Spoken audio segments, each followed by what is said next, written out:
तीनों पार्टनर अनन्या, भाभी और चांदनी को सैलरी देना हमने क्या किया, गलती कर दी, मिस्टेक हो गई है ना, तो अब हमें क्या करना होगा, देना होगा।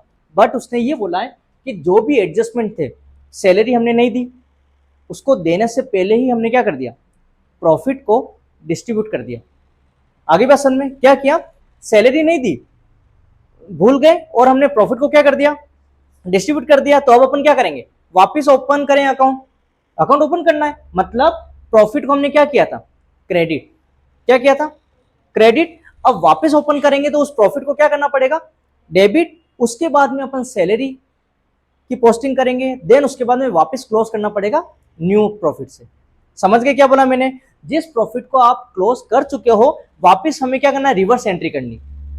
आपको पता होगा जब अपन बात करते हैं किसकी, फर्म की, फर्म मींस P&L एप्रोप्रिएशन की, तो P&L एप्रोप्रिएशन में जब प्रॉफिट आता है, होता तो क्रेडिट है, बट बैलेंस शीट फिगर अपन कहां लिखते हैं, डेबिट में। कहां लिखते हैं, डेबिट में। तो जब डेबिट में अपन लिखते हैं तो फर्म में यहाँ पे क्या लिखेंगे, क्रेडिट में, क्योंकि P&L एप्रोप्रिएशन में जब क्लोज किया था तो अपन ने कहा लिखा, बैलेंस शीट फिगर डेबिट में, तो अब यहाँ पे क्या लिखना पड़ेगा, क्रेडिट में। क्यों, क्योंकि मिस्टेक हो गई, वापस हमें रिवर्स एंट्री करके फिर हमें पोस्टिंग करनी है।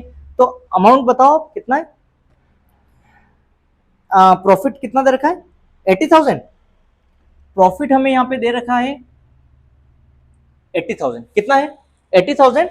आपको पता होगा जब फर्म के क्रेडिट हुआ है तो यहाँ पे क्या हो जाएगा, डेबिट, तो यहाँ पे अपन लिख देते हैं प्रॉफिट, ठीक है। रेशियो बोलो कितना है, 3:2, रेशियो है 3:3 और 2, ठीक है।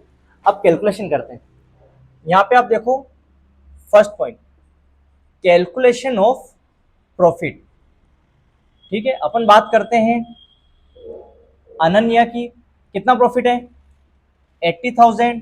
नेक्स्ट कौन है, भावी, कितना प्रॉफिट है, 80,000। नेक्स्ट कौन है, चांदनी, चांदनी में भी कितना दे रखा है आपको, 80,000। यहां तक क्लियर है। 80,000 को अपन क्या कर रहे हैं, डिस्ट्रीब्यूट कर रहे हैं, रेशियो 3/8, 3/8, 3/8, कैंसिल करो, हाँ सॉरी लास्ट में क्या है, 2/8, ठीक है। 2/8, 8 से कैंसिल करो तो 8 बन जाए 8, 1 2 3 4, फिर 8 से ये कैंसिल किया, फिर 8 से ये कैंसिल किया। आगे बात समझ में, यहां तो आ रहा है कितना, 30,000, ये आ रहा है 30,000 और ये आ रहा है 20,000। आगे बात समझ में, 30 और 20 वहां पे क्रेडिट हुआ है तो यहाँ क्या होगा, डेबिट। तो डेबिट में आप लिख दो